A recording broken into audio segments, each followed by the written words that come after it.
Voici décembre, le mois des fêtes de fin d'année, le mois de Noël. On sort les décos de Noël, nos plus belles tenues de fête. On va profiter du marché de Noël. On regarde des films de Noël. Et on chante des chants de Noël. Do you want my Père Noël? Do you want my Père? Pour accompagner toutes ces activités, rien de tel que des biscuits de Noël et un bon chocolat chaud aux épices. Pour le chocolat chaud, il vous faut du chocolat en poudre non sucré, du sucre en poudre, de la cannelle, de la muscade, du poivre noir, du lait. Dans une casserole, faites chauffer le lait. Mélangez ensuite le lait chaud avec le chocolat en poudre, du sucre selon vos goûts, de la cannelle en poudre, un peu de muscade râpée et une pincée de poivre noir. Battre le mélange en continu avec un fouet. Servez bien chaud dans de jolis mugs et ajoutez ensuite vos gourmandises préférées dessus. Il ne nous reste plus qu'à préparer vos jolis biscuits sablés de Noël. Stop! Pour cette recette, certains rushs ont été perdus.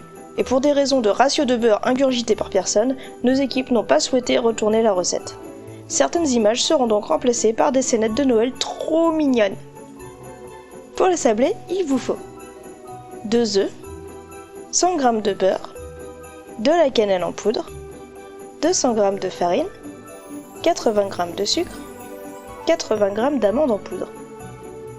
Dans un saladier, mélangez les œufs, une pincée de cannelle, la farine, le sucre et la poudre d'amande. Faites fondre le beurre au micro-ondes, puis ajoutez le beurre fondu à la préparation. Mélangez avec les mains pour obtenir une boule de pâte. Placez ensuite cette boule de pâte dans du papier film et laissez-la au congélateur une petite demi-heure.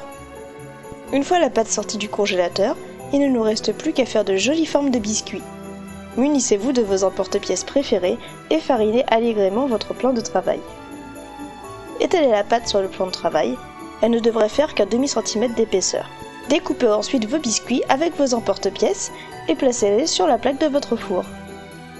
Enfournez le tout pendant 15 minutes à 180 degrés. Il ne vous reste plus qu'à déguster et à geeker devant la cheminée.